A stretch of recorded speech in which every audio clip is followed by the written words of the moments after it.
Yes, sir. Yes, sir. Yes, sir. You see what time it is. It's Drams on deck. Today, we're going to do some bourbon today. We're going to pull out the bourbon. We're going to head out to Kentucky. We're going to do something nice. What I'm in the mood for? The Willie Will 4-year? Nah, not just yet. No, not just yet. We're going to get to you, though. We're going to get to you. Don't you worry. Let me do... You know what? These two is almost done. Let me just go ahead and take care of both of y'all. Got the George Dickel Tennessee 12-year. We got that. We might as well just do this one right here. It's the end of the road like boys and men for this one. We'll do him. And then I might as well just do this Russell's 10. Yes, y'all. I'll knock them both out. So we'll do the Russell's 10 and we'll do the George Dickel 1 and 2. Bourbons on deck for review. Let's go. Come on, people. You see what time it is. Drams on deck. And today we got a couple bourbons up in the building. As stated earlier, we have the Russell's 10-year bourbon. And we also have the, George Dickel. But this is not 12 years. It's the recipe 12. So George Dickel, sour mash, Tennessee. This is a Tennessee whiskey. This is the recipe number 12. So similar how Jack Daniels has a number 7 for their entry-level bottle, black label. That's their recipe or their number 7. This is their recipe number 12 for Dickel, but not a 12-year. So anyway, we have these two bourbons. What I call these economic or bourbons. Very, very, I mean, you could get these pretty much anywhere. And they're very relatively priced. I like the pricing on these. These usually go for about anywhere from $30 to $40. Ballpark. I think I pay about $35 out the door for both of them. You can get this at Walmart. Like I said, anywhere. You know, if you so you don't have to search high and low for these, so this is not like a Buffalo Trace, certain antique, you can get these anywhere. Very economical. They don't break the bank. Like I said, 30-something bucks, can't beat that. Readily available. And I figured I'd try these because these are spirits of bourbon that you can find at if you go to a lounge, club, restaurant, you should be able to find these. You should be able to find either one, especially the Russells. But you should, actually the very first time I tried this Dickel, I was at a club actually. I was in Wisconsin and I was at a club there and I don't know what made me try the George Dickel, but I was like, let me give me a shot at that. I think it was the price. The price was only like maybe $10 for like a tall shot. I tried it. I'm like, okay, it's not bad. So I ended up getting it. And then I already knew about the Russells. The Russells is under the Wild Turkey distillery. And I've actually heard some insane things, about the 13-year. So this is a 10-year. The 13-year on secondary market is just crazy prices. Prices is depending upon where you go, the prices is looking like it's a Pappy's or something. I think that's ridiculous. That's the one thing I don't like about bourbon nowadays. Certain ones, not these. These are good, but certain bourbons that are, they have what you call allocated or hard to get. Second market just really rapes people on the pricing, and it's just crazy. So for 3 years older, the second market price is just straight ridiculous. But anyway, so we're doing here to do the 10-year, and we're doing the Dickel. So right now, I'm going to start from left to right. I'm going to start with this Russell's 10. As I said, I got this from Walmart some months back. I think I paid, like I said, $35 out the door. This one I got for about the same price. So I would do both of them side by side. Color-wise, the color is pretty much dead on. Medium amber color. I don't know if you can pick it up from the camera, but it is medium amber color. They're both pretty much dead on in the color frame. And like I said, this one has an age statement, so it's more aged, more predominantly than that one. But like I said, color-wise, they're pretty much dead on. These are pretty what I would call straightforward bourbons.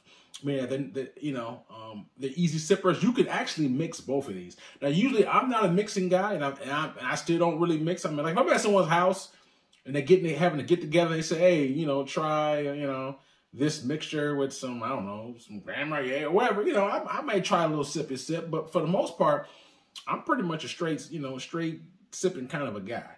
You put this, maybe put a little, if you would have put an ice cube in it or something, I'm cool with that for the most part. But only because these are what I would call the lower level bourbons. Now, if you was giving me like some hard to get bourbons or higher proof ones, I wouldn't be putting no ice cubes and no Parker's Heritage, no Pappies, or, you know, nothing like on the, you know, on the high allocated, hard to find bourbons. But these, like I said, I mean, you can mix them. You could go straight, like I said, only $30. So, I mean, whatever you want to do with these, straight, ice it down, you would mix it up, whatever you want to do, you know. I'm not, you know, like I said, but if you know, if I had like behind me, I have, you know, like this George T. Stagg right here. Now, if someone came to my house and wanted to put that George T. Stagg in a mixed drink or something, I'm gonna look at them like, no, sir, no, man, we're not doing that. You can put these and you can mix it up, but that ain't going no mixer. So if you catch my drift, that's what I mean by that. Certain whiskeys you can mix it, that's what you want. These, you know, you can do what you want with these, but certain whiskeys you just don't do that, you know. But anyway. As always, we go nose it, we go taste it, we go score. So I'm going to start from left. Mr. Russell's 10. Let's see what we got on the nose.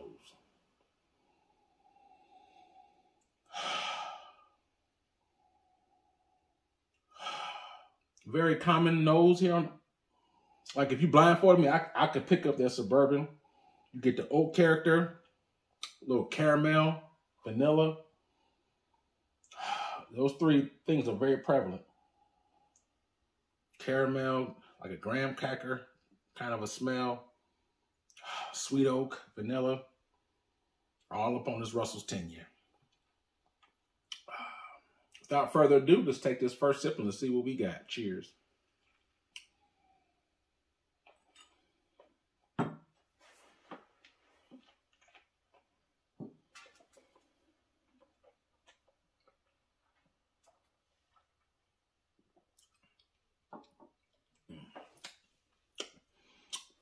Okay. These are easy sippers, like I said. You know, usually when I take first sip, especially high proofs, my palate's tingly, is a little hot.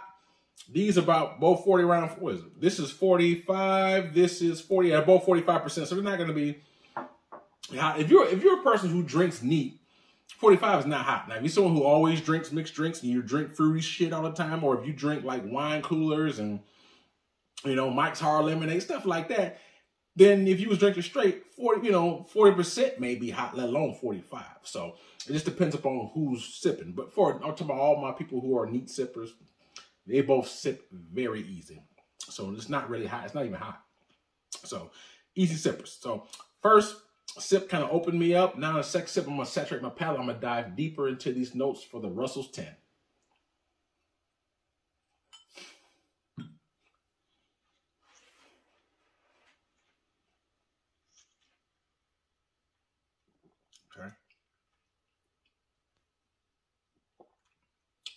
Like I said, very straightforward. I say this is a common bourbon profile on the nose, on the palate. I'm picking up some of the nose, caramel, sweet oak, vanilla. It's very common notes, you know what I'm saying? Like a sweet, nice toasted oak, vanilla, caramel. Just a fade, small hit of a little honey on the back end. The finish, I'm picking up the sweet oak really rides out. It rides out heavy on the finish. Believe it or not, for 45%, it has a decent finish to it. It's decent, you know. It's about, you know, just under a medium, like a medium short, but it's not bad. But for the price point and the ABV, you know, the finish is slightly lingering more than I thought that it would, because it's not a high, like it's not 50% or higher, and it's, you know what I'm saying. So I would figure it wouldn't, you know, maybe wouldn't linger quite as much, but hey. Not bad. It's a very straightforward bourbon. Like I said, and it's one of those profiles that you can easily mix if you want it. I keep pushing that out, like I said. So this is very, you know, very fluid. You can sip it straight. You can mix it, you know. But like I said, nothing overly complex. I mean, it's not going to wow you with complexity. But what it does very good. Has a nice toasted oak flavor. I like that. That caramel, that vanilla, that fade of honey. Just a little bit of tobacco, but it's good. Like I said, for $35, it's not bad at all. I mean, I can get this any day of the week. This is an easy sipper, very easy sipper. Like if I'm going out to a club or if I'm having people over and they're not like Sometimes if you're having a gathering, people's not going to sit down tasting notes. They're not in the mindset to sit there and really focus on the profile, the notes, the nose. You know what I'm saying? So in that environment where we're talking and we're gathering and we're mixing and conversating, the big each other's company is what really we're here for, not so much this. Now, if we're doing a tasting, like a bourbon tasting, and we want something that's very complex, then I'm not going to pull out this. I'm going to pull out something else, if that makes sense. So if I'm focused only on the bourbon and I'm trying to introduce a bourbon, like, really nice bourbon to somebody, I mean, I'm not saying I wouldn't introduce it because I would, but if we're in a party mode, I would pick this out because it's cheap, compared to other bourbons, and, easy to find, and it's still good and solid. So, but good stuff on here, though. I don't need to put water in there, both 45%. I'll take one more quick sip, and then I'm going to score this Russell's 10 for you.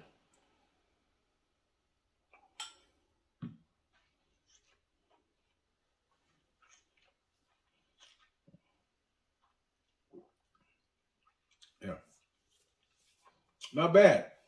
Like I said, that when I swirl it around, the mid palate, you get a nice heavy whiff of that nice sweet toasted oak, and with the caramel, I really, really like that. I really do. I like it. I think next I'm going to try the single barrel. And I know it's pretty common, but I haven't had a single barrel yet. So this is a 10-year. I'm going to try a single barrel and give that a shot. And where I go, they have store picks. So sometimes store picks can be a hit or a miss. There's certain spots that you go to, they got store picks, and it's like, wow, this is so good. You try a good store pick, and sometimes if you have a mom and pop or a store or something like that, they will even let you taste it in the store if you know the owners. There's a guy I know who owns a store around here, and he, when I come in, he knows me because I like to buy, high-end stuff. So he lets me taste certain things. And then, so sometimes if he gives me a store pick that I like, and he had a store pick of Whistle Pig, and I thought it was okay, but nothing out of the ordinary, nothing extraordinary. But back to what I'm saying, but if you got a good rapport and you get owner or manager that will share pours of store picks, because store picks is only going to be dependent upon that store, that locale. Like if I get a store pick here where I'm at, I can't go back to California and get that because that's their particular barrel. But anyway, if you get a good store pick, I would say stock up on it because it's something that you might not be able to get all the time. Once it's out, it may be out. So this is not a store pick, by the way, but I'm going to put it as an example. So FYI, all people who try store picks, if you get a good one, maybe stock up on it. But anyway, the Russell 10 was good to go. I like it's straightforward, but it's very good. I really enjoy it. Like I said, I love the price and availability. I think when things are easily available and lower price, we kind of devalue it because I guarantee, like his big brother 13-year, you don't see that too many spots. And when you do, be prepared to pay at least $400-500, easy, at least that, or secondary market. And so that's what I mean by that. So I've never had a Russell 13, so I can't speak on it personally, but I'm simply saying that this is a good, solid bourbon for the price point and availability. Like I said, you ain't got 100 out. It's not going to break the bank. Easy sip it. You can mix it. I like it. So I scored this 1 out of 10, 10 being the best for me, Drams on deck. And keep in mind, I'm only rating this against contemporary bourbon. So I'm not rating this against a scotch or a tequila or a cognac. I'm only rating this against this contemporary bourbons. So in that being said, for a 10-year Russells, I'm going to give this a solid 8.25 out the door. 8 1/4. I think because it's very solid, straightforward. It's not overly complex by no means, but the fact that I like that noise, it has a nice toasted oak note that I really enjoy. The finish is pretty, for the 45%, I thought it would be short, but it's kind of medium. I like that.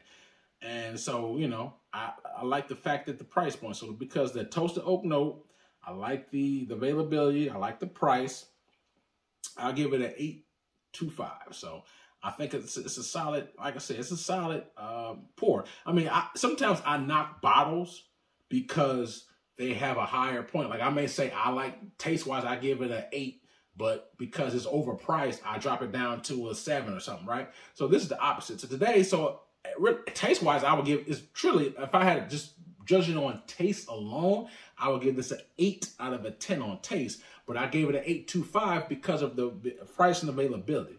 So my whole thing is, if I'm gonna knock you down for being overpriced and not available, I'm going. And the flip side, I'm gonna give you credit for being available and the main thing, just for me, is the price. Is just priced terrifically.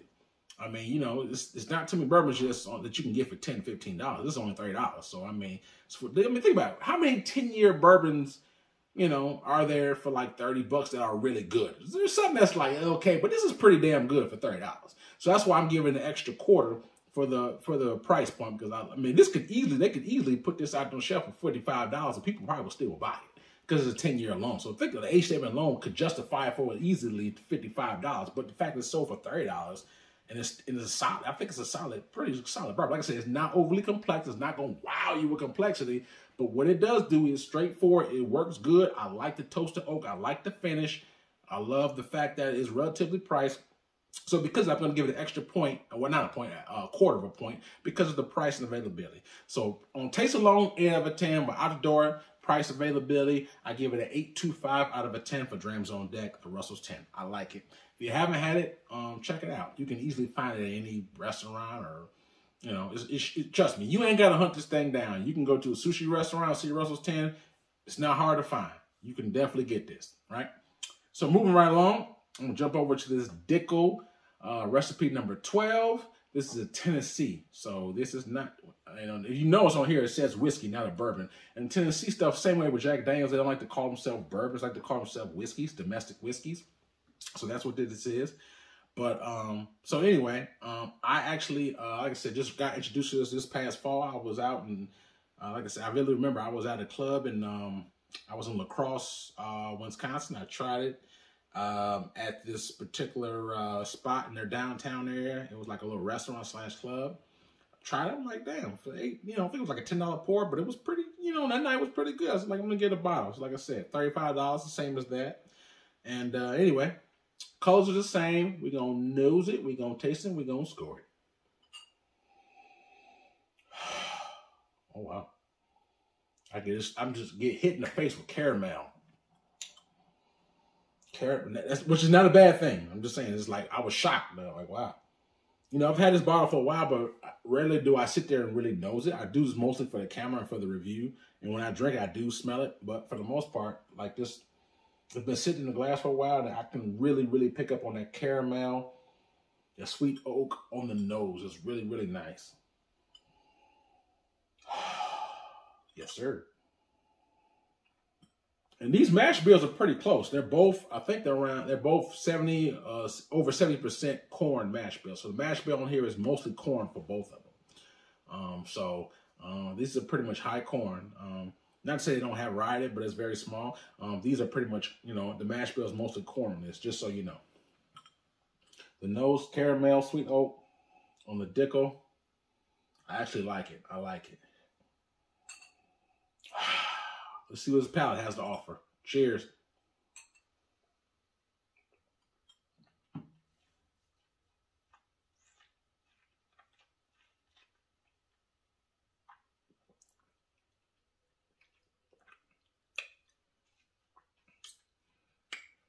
Not bad. Not bad again. Pick up caramel definitely on that first sip. This one, like I said, caramel is kind of heavy on the nose, on the palate on this one.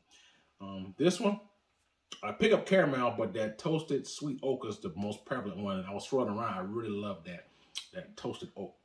This one is more caramel on this one. I'm going to take one more sip and I can dive deeper into the notes for you.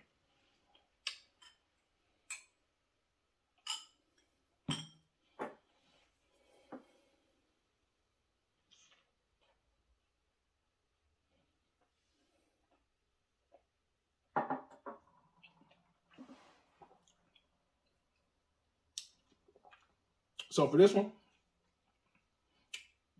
caramel heavy, has oak on here, a little bit of vanilla. The oak on here is not as strong as on here. Perhaps because it's older.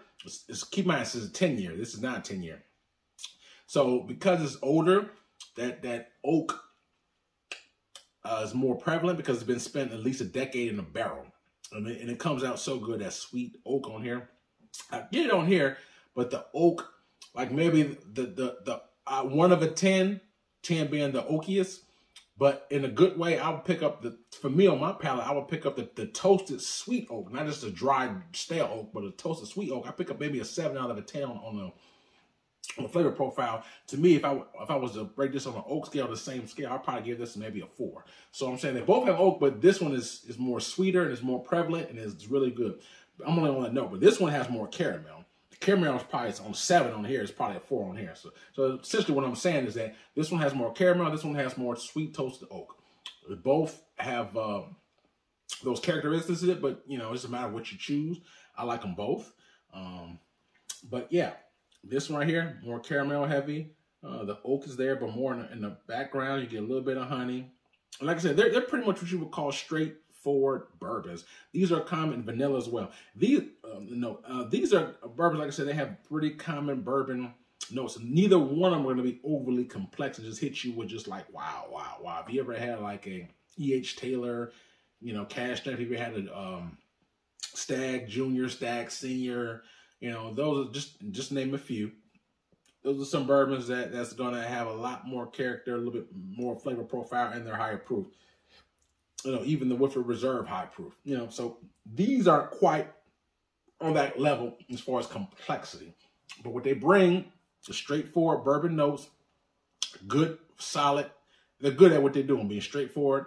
And like I said, they're very affordable. I like that. You know, these are easy sippers, comfort drinks. You can reach to and grab anytime. And if I was to crack, let's suppose I had 2-3 friends over and we almost killed a bottle on one night. I'm not gonna be mad, you know. But if I had like a Buffalo Trace Antique Collection bottle, for example, we killed that in one night, I probably would feel away. You know what I'm saying? So because those are not easy to find. So long story short, these are comfort drinks. I like them, easy sippers, man. I'm gonna take one more quick sip. I'm gonna score this one for you.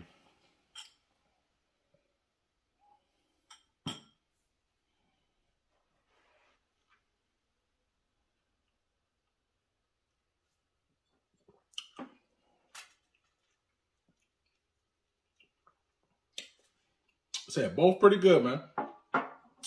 More caramel heavy, more the same. Caramel heavy, oak, vanilla.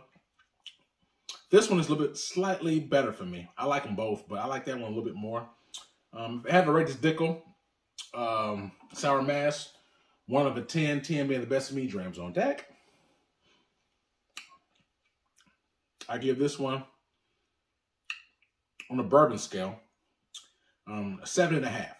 So out of 7.5 out of a 10, that's out the door. Price, availability, everything. 7.5 out of a 10.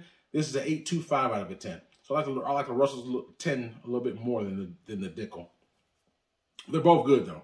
They're both around the same price point. Availability is pretty much all. You can always see a Dickel. You know, they have multiple Dickels. They got a bottle and bond. They have a rye. They have several Dickels. Like I said, usually when you see Russell's, you see this and you see the single barrel. Those are the two that you see the most, usually. I think there's a 60 if I'm not mistaken as well. But if I'm wrong, let me know. But I think there's a 6, a 10, and then there's a single barrel. But all in all, both good, solid, standard, straight profile bourbons. Both will hit the spot. Both you can easily find. Neither one will break the bank in the $30 price point. I love that about these. But like I said, so for the Dickel, 7.5, 8.25 out of a 10 for Drams on deck. Hopefully you got something out of it. If you never had these bourbons before, give me, if you happen to go, you know, at a restaurant or wherever, try it out. Let me know. Hit me in the description. Let me know what you think about these bourbons. I want to know if you like them, don't like them, you know, for what they do. I think that's it. Neither one of them is the same when I said the Eagles Rare. I think the Eagles Rare is pretty sweet. I like it, but it's not complex. Same as these, but I still like it, if that makes sense. It's simplistic, but it's good at what it does with the simplisticness. Sometimes there's nothing wrong with just being in 1 or 2 lanes, but being very, very good at what you do. So these are good at what they do. Kind of simplistic, but they're good at what they do. Very affordable. Like I said, nowadays with the skyrocketing prices of bourbon, I really appreciate getting good quality spirits and pours for a good price. These are rock bottom prices. I appreciate that. So all in all, I hope you got something out of it. Let me know your thoughts and opinions on these. Also, check out my in my comment box. Like I said, just let me know your opinions. And also, I have a Cash App Patreon. So if you choose to support, please you can do so. Also, I have to check my Instagram page. There's a link from my Instagram. Check that out. I have a lot of bottles in there that I have not yet reviewed yet, and that's everything. That's Irish whiskey, Japanese, tequila, cognac, bourbon, scotch, etc., etc. I also have a couple hidden reviews in there, so check those out as well. And like I said, man, we're going to keep this thing rolling. I thank y'all for your thoughts, your time, rocking out with me. If you got something on this, you like this review, please hit the like button and the subscribe button. I think the more likes I get, the more algorithm you get to see my face. And just a way just to help me out a little bit on the channel. So thank y'all for your time. Signing out. Drams on deck. Yes, sir.